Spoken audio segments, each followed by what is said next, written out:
ஒரு மனிதன் உலகில் என்னென்ன அநியாயங்கள் உள்ளனவோ அத்தனையையும் செய்தான். வாழ்வின் இறுதியும் வந்தது. மரணத் தருவாயில் தன் பிள்ளைகளை கூப்பிட்டான். நான் மரணித்த பிறகு என்னை நெருப்பில் எரித்து சாம்பலாக்கி 2 பாகமாக பிரித்து அதில் ஒரு பாகத்தை காற்றிலே பறக்க விட்டு விடுங்கள், மற்றொரு பாகத்தை கடலில் கரைத்து விடுங்கள் என்று கூறிவிட்டு மரணித்து விட்டான். அவனுடைய வாரிசுகளும் அவன் கூறியவாறே செய்து முடித்தார்கள். அல்லாஹ் குன் என்று கூறியதும் காற்றிலே கலந்த சாம்பலும் கடலிலே கரைந்த சாம்பலும் ஒன்றிணைந்து அந்த மனிதன் உருவாகி அல்லாஹுவின் முன் நின்றான். உன்னை படைத்த நான் மீண்டும் உன்னை உயிர் கொடுத்து எழுப்ப மாட்டேனா? எதனால் இப்படி செய்தாய் என்று அல்லாஹ் கேட்டான். யா அல்லாஹ், நான் உனக்கு மாறு செய்த கொடும் பாவி. என் பாவங்களுக்கு நீ கொடுக்கும் தண்டனையை தாங்கிக் கொள்ளும் சக்தி எனக்கு இல்லை.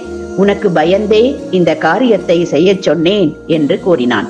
அப்படியா? எனக்கு பயந்து செய்ததால் நான் உன்னை தண்டிக்க மாட்டேன். உன் பாவங்கள் அனைத்தையும் மன்னித்து விட்டேன்.